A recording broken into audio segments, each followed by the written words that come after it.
नमस्कार दोस्तों, welcome to sporting angels educational spectrum. Naresh का अभिवादन स्वीकार कीजिए और आज की कहानी में 700 से 1000 एडी के बीच में जो वैक्यूम हो गया था हर्षवर्धन की डेथ के बाद, उसे भरने के लिए 3 डायनेस्टीज बेसिकली गुर्जर प्रतिहार्स, पाल्स और राष्ट्रकूट्स, ये प्रोमिनेंस में आए। आज हम गुर्जर प्रतिहार्स के बारे में बात करेंगे। गुर्जर प्रतिहार्स के फाउंडर थे Harichandra.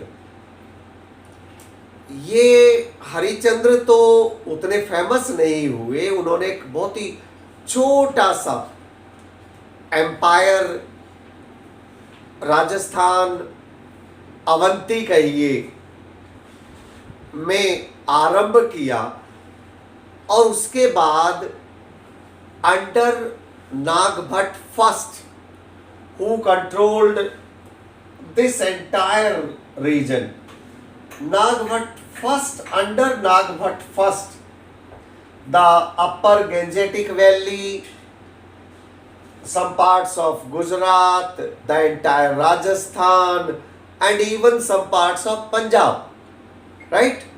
So all these parts, Gujar Pratihars rose to prominence. Sir, तो इसका मतलब नागभट्ट फर्स्ट उनके सबसे स्ट्रॉन्गेस्ट रूलर थे? नहीं, actually under Nagabhata first the Gurjara Pratiharas rose to prominence. He was very strong, but he was not the strongest. वो सबसे शक्तिशाली नहीं थे। सबसे शक्तिशाली तो थे मिहिर भोज। लेकिन मैं एक बात बता दूं, नागभट्ट फर्स्ट ने भी 725 से 750 तक जब उन्होंने रूल किया तो उनके अंडर भी उन्होंने काफ़ी बड़ा कर दिया था अपने अंडर मालवा, भरूच, ठीक है, the entire Rajasthan, upper parts of the Gangetic valley. लेकिन ये कन्नौज को नहीं जीत पाए थे। कन्नौज को आने के बाद मिहिर भोज ने जीता, लेकिन नागभट्ट ने निश्चित रूप से नर्मदा तक जरूर इन्होंने एक्सटेंड किया। देखिए, मिहिर भोज ही थे जिन्होंने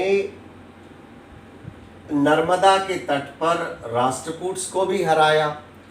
और जैसा कि आपको पता है कि मिहिर भोज से पहले राष्ट्रकूट्स की कैपिटल थी भिनमाल, लेकिन मिहिर भोज ने कन्नौज को जीता। ही established control over Kannauj, over the whole of the Gangetic Valley, right from Narmada to Kashmir and right from Sindh, Punjab up to Bengal. Under his control, it was the extent of this empire, right? तो आप कह सकते हो कि आधे से ज्यादा भारत गुर्जर प्रतिहार्स के अंडर, मिहिर भोज के अंडर आ चुका था। अच्छा सर, वही राजा भोज, परमार वंश वाले? नो, वे अलग थे और ये राजा भोज अलग है। ये राजा भोज मिहिर भोज है, and he was a great devotee of Lord Vishnu. He assumed the title of Adi Varaha, अच्छा सर, वही भुज आदिवरा जिन्होंने अपने नाम से न्यू कॉइन्स चलवाए थे।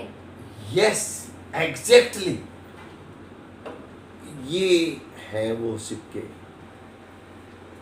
Under Mihir Bhoj this dynasty rose to all round prominence.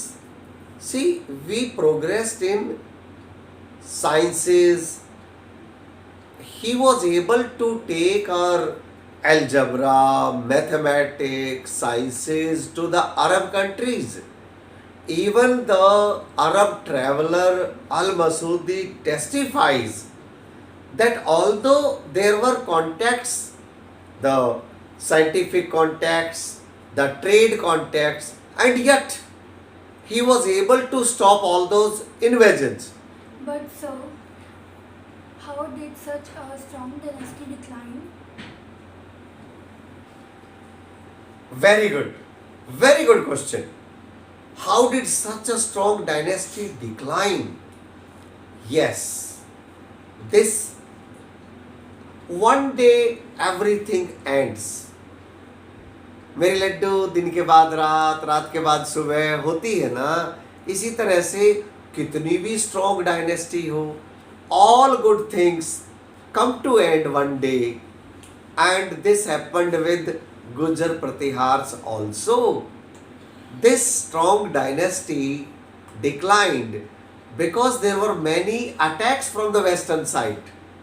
In 1018, Ghazni attacked them and there was a battle, and after this battle there were many losses and this dynasty declined. तो sir Gujjar प्रतिहार only वो warrior थे?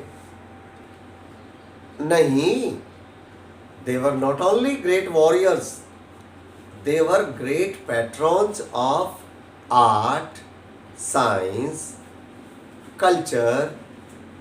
They built beautiful, magnificent temples and buildings in Kannauj.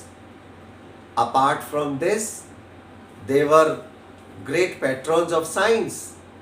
As we have discussed, they took our algebra, our science to the Arab countries, right? तो दोस्तों, आज हमने detail में जाना गुजर प्रतिहार्स के बारे में, राइट फ्रॉम